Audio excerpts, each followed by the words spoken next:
Você já sentiu aquele frio na barriga antes de uma entrevista ou de apresentação de um trabalho muito importante? Esse nervosismo, ele pode ser muito útil, mas quando ele se torna constante, aí é hora de você ligar o alerta, porque pode ser um transtorno de ansiedade. Nesse vídeo eu vou mostrar para você a diferença entre uma ansiedade situacional e um transtorno de ansiedade. Vamos lá? Olá, sejam muito bem-vindos ao canal. Meu nome é Maria Inês Mari, sou psicóloga clínica há mais de 25 anos e hoje eu quero mostrar para você a diferença entre aquela ansiedade normal da ansiedade quando ela se torna já um transtorno em nossa vida. Mas antes de começar o vídeo, já deixa o seu like, eu prometo que vai valer a pena. A ansiedade, ela é uma reação natural do nosso corpo frente a situações de perigo, ou aquela situação em que precisamos estar mais atentos. Você pode pensar que não, mas ela é muito boa para nós. Por quê? Ela dispara um alerta dentro de nós e nos prepara para enfrentar situações tendo mais foco, mais atenção e nos prepara para um melhor desempenho. A ansiedade situacional, ela acontece antes de alguns eventos importantes em nossa vida ou antes de algumas situações novas em que temos que enfrentá-las. Mas de forma alguma, ela nos traz prejuízos físicos nem emocionais. Por exemplo, você tem uma entrevista de emprego importante amanhã. Então, você começa a ficar em alerta, a transpirar, o seu coração bater um pouco mais forte. E isso faz com que você revise as suas respostas, faz com que você revise os seus comportamentos, a sua fala e veja também se você preparou o seu currículo de forma adequada para aquela situação. Percebeu como essa ansiedade, ela vem ao nosso favor e faz com que a gente aumente o nosso foco, a nossa atenção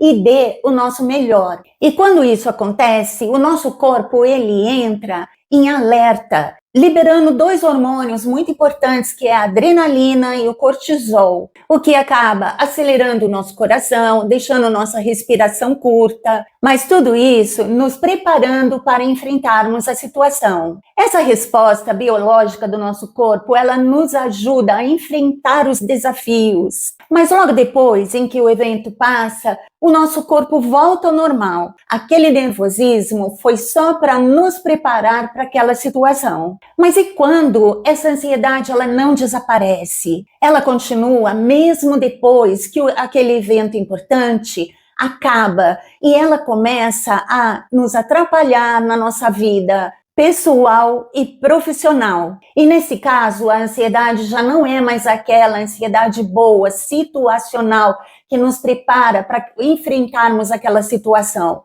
Ela já se torna um transtorno de ansiedade e pode ter impactos sérios na nossa vida. O DSM-5, que é o Manual Diagnóstico e Estatístico de Transtornos Mentais, ele nos apresenta critérios para diagnosticar a ansiedade quando ela já se torna um transtorno. Esses critérios diagnósticos são que a ansiedade permaneça por mais de 6 meses e que ela tenha sintomas físicos como fadiga, irritabilidade, que ela apareça sem mesmo um gatilho.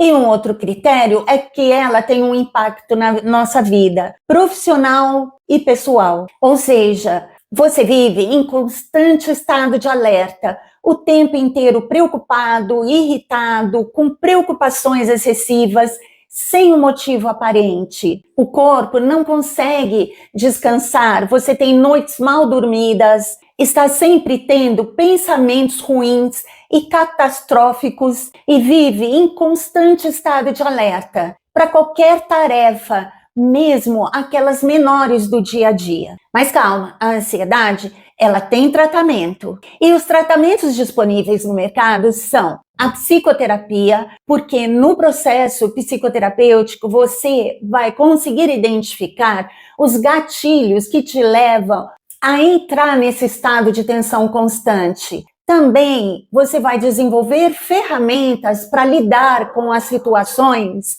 em que demandam uma maior atenção. Mas quando a ansiedade, ela já está no nível muito alto e com muitos sintomas físicos e começa a atrapalhar no dia a dia, no trabalho, nas questões pessoais, na vida social, nos relacionamentos, a pessoa não consegue desempenhar aquelas tarefas corriqueiras que antes eram tranquilas. Aí, então, é necessário entrar com medicamentos para controlar essa ansiedade. Os medicamentos, junto com a psicoterapia, têm um efeito muito bom no tratamento da ansiedade. Outro fator muito importante seria a mudança de hábitos em nossa vida, como, por exemplo, praticar atividades físicas rotineiras. Não precisa ser numa academia, uma atividade muito intensa. Pode ser uma caminhada leve, mas todos os dias. Também é muito importante manter um sono de qualidade,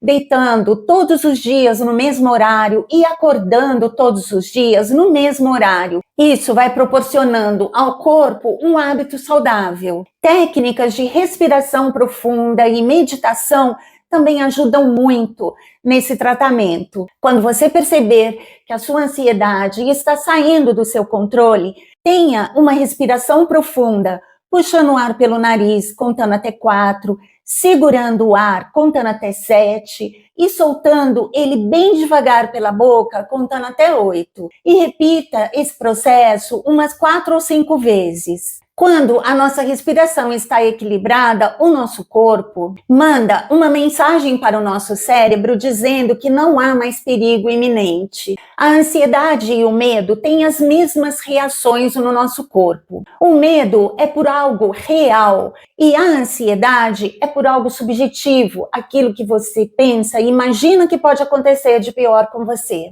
E você não precisa enfrentar tudo isso sozinho. Procurar apoio profissional é um ato de autocuidado. E se esse vídeo te ajudou a esclarecer algumas dúvidas, encaminhe para alguém que também precise ouvir esse conteúdo. Inscreva-se no canal, ative o sininho para não perder mais nenhum conteúdo. Eu vou deixar também na descrição desse vídeo o link de outros 2 vídeos sobre ansiedade, se você quiser entender mais sobre o assunto, ok? Conto com o seu like. Tchau e até o próximo vídeo.